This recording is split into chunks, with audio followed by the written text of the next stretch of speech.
가난한 자도 없고 눈먼 자 눈뜨게 하고 그런 기적 자체를 바라는 사람들이 있습니다. 그러나 복음의 내용은 예수 그리스도와 십자가 부활 사건이 우리에게 복음의 내용이 됩니다. 감람산 강화를 마친 이후에 주님은 또 십자가 말씀을 합니다. 그러면서 베다니촌 문둥이 시몬의 집으로 내려가십니다. 베다니란 이름 뜻은 아픔의 집이라는 뜻입니다. 그런데 예수님께서 그곳에 내려가신 겁니다. 시몬이 누군가? 나사로와 마리아와 마르다의 아버지라 그렇게 말을 합니다. 그리스도를 통해서 치유받고 그리스도가 사랑하며 그리스도를 굉장히 사랑한 집이었었습니다. 이러한 체험을 한 여성이 옥합을 깨뜨려 예수께 향유를 붓는 도유의 사건이 일어납니다. 그가 내게 좋은 일을 하였다. 내 장례를 준비한 일이다. 복음이 증거되는 곳에 이 여인이 행한 일을 기억되게 하라라고 말씀하셨습니다. 2000년이 지난 오늘 우리는 이 사실을 기억하게 됩니다. 우리 신앙생활에서 분명히 중요한 일에 쓰임받아야 됩니다. 구속사의 섭리와 종교 지도자들입니다. 복음 모르면은 교회 열심히 다녔는데도 어느 날 교회가 종교가 되어버립니다. 아주 무서운 일이 되어버린다는 것을 말씀합니다. 하나님은 전적으로 타락한 인간을 구원하시기 위해서 반드시 죄 없는 하나님의 아들을 이 땅에 보내셔야 됩니다. 근데 우리는 십자가 죄 문제가 자주 빠집니다. 그리고 부활을 누리지를 못합니다. 이거는 수천 년 전부터 예언됐습니다. 여자의 후손이 뱀의 머리를 상하게 하겠다. 뱀은 그의 발꿈치를 상하게 하겠다.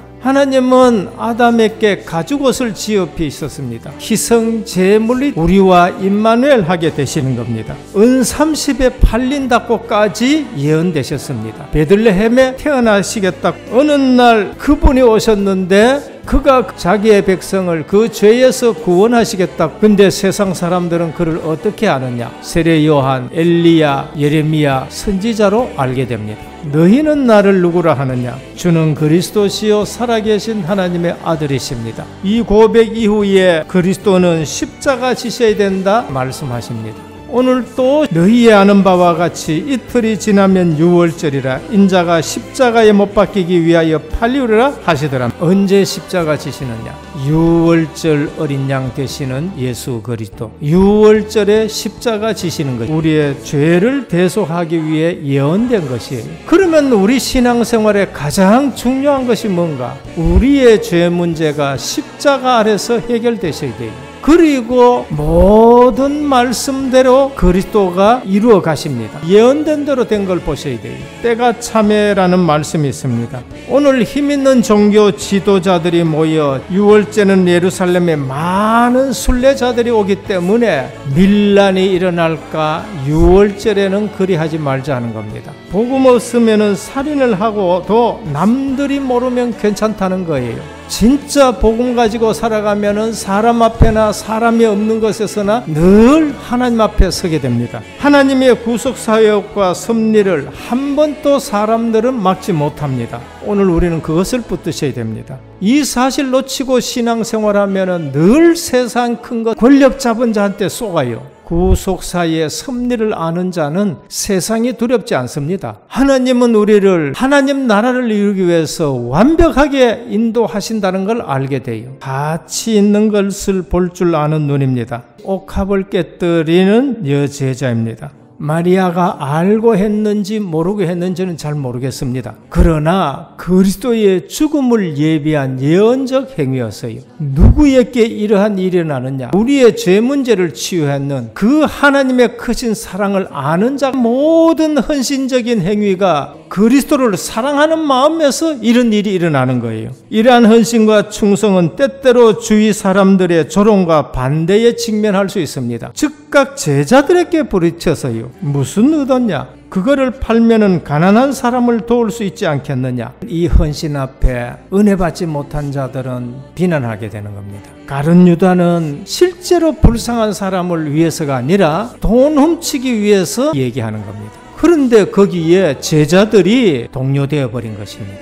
주님은 직접 말씀합니다. 가난한 자들은 항상 너희와 함께 있다. 나는 너희와 항상 함께 있지 않다. 양은 수만 번 수십만 번 잡습니다. 그러나 그리스도의 십자가는 단 한 번 있는 일입니다. 오늘 성도와 제자들은 평소에 할 일과 구속사 섭리가 일어나는 일에 쓰임받는 것을 구분할 줄 알아야 됩니다. 주위의 사람들로부터 좋은 평을 받기 위해 힘쓰기보다는 주님의 일에 쓰임받을 줄 알아야 됩니다. 아브라함은 그래도 하나님이 원하시는 것이 무엇인지 몸부림쳤습니다. 롯은 육신적인 가치관, 소돔과 고모라를 택한 것. 에서는 육신적인 가치관에, 야곱은 영적인 복에 꽂혀 있었습니다. 요셉은 하나님이 주시는 비전, 계시를 굳게 잡은 사람입니다.